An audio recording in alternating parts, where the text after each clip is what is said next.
എല്ലാവർക്കും പുതിയൊരു വീഡിയോയിലേക്ക് വീണ്ടും സ്വാഗതം.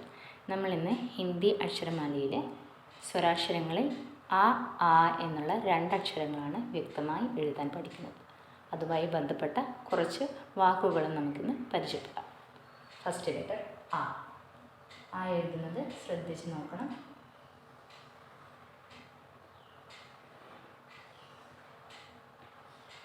ഇതാണ് ആ. ഒന്നുകൂടി 3 എഴുതി നമ്മൾ നേരെ റൈറ്റിലോട്ട് പോയി മേലോട്ട് പോയി താഴോട്ട് ഒരു ടീ പോലെ വരും. 3 ഒരു ടീ പോലെ വരും. ഇതാണ് ഹിന്ദിയിലെ ആ. നെക്സ്റ്റ് നമുക്ക് ആ നോക്കാം.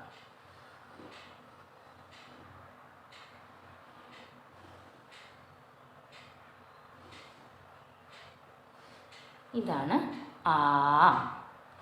ആയിൽ നിന്ന് ഒരു വര വന്നു അല്ലേ, എക്സ്ട്രാ ഒരു വരയും കൂടി വന്നപ്പോൾ ആ എന്ന് വായിച്ചു. ഇത് ആ എന്നുള്ളതിൻ്റെ ചിഹ്നമാണ്. ഹിന്ദിയിൽ ആ എന്നുള്ളതിൻ്റെ ചിഹ്നമാണ് ഈ ഒരു വര.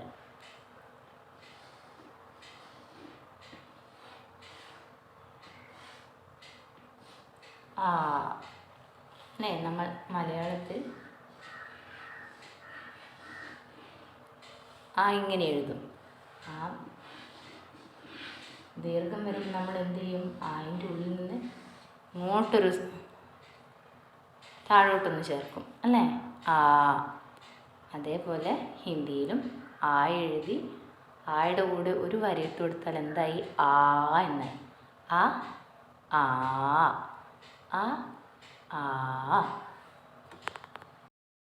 ആ വെച്ചിട്ടും ആ വെച്ചിട്ടും കുറച്ച് വാക്കുകൾ പരിചയപ്പെടാം. അപ്പോൾ ആയിൽ എന്തൊക്കെ വരും? നമുക്ക് ഒരു പേരെഴുതാം. അമൽ. ആ മാ എൽ. അമൽ. എന്താണ്? അമൽ. നെക്സ്റ്റ് അഗ്നി എഴുതാം. അഗ്നി. അഗ്നി എഴുതുമ്പോൾ ഗായുടെ പകുതി ഞാൻ എന്നിട്ട് പ്ലസ്സാണ് ചിഹ്നം. അഗ്നി ദീർഘമുള്ളടുത്ത് അഗ്നി. എന്താണ് വായിക്കുക? അമൽ അഗ്നി. എഴുതുമ്പോൾ നമ്മൾ പറഞ്ഞെഴുതാൻ ശ്രമിക്കുക. ആ മ എൽ. അമൽ അഗ്നി. നെക്സ്റ്റ് നമുക്ക് ആയിലേക്ക് വരാം. ആയിലേക്ക് എന്ത്? ഒരു പേരെന്നെ ആയിക്കോട്ടെ. ആനന്ദ് അല്ലേ, ആനന്ദ് ആനന്ദ് ആനന്ദ് ആനന്ദ്. ആനന്ദ് എഴുതുമ്പോൾ ഇവിടെ ഞായുടെ മുകളിലായിട്ട് ബിന്ദി ഇടണം. നന്ദ് എന്നാവാനാണ് നമ്മളിത് ചെയ്യുന്നത്. നം പ്ലസ് ദ, അതാണ് നന്ദ്. ആനന്ദ്. ആനന്ദ്.